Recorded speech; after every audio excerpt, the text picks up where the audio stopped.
चैत्र पौर्णिमा ज्योतिबाची आज यात्रा आहे। सर्व भाविकांना शुभेच्छा। आमचाही कुलदैवत ज्योतिबा आहे।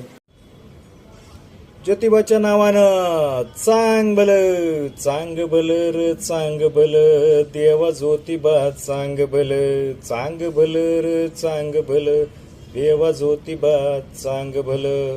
सर्वांना चैत्र पौर्णिमा ज्योतिबारायाच्या यात्रेच्या खूप खूप शुभेच्छा।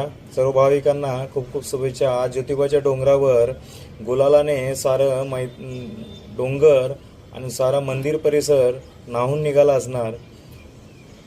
मौजे निंबळक तालुका तासगाव जिल्हा सांगली या आमच्या गावची सासनकाठी तिथे गेलेली आहे। तर सर्व भाविकांना आजच्या या मंगल प्रसंगी आनंद क्षणी खूप खूप शुभेच्छा।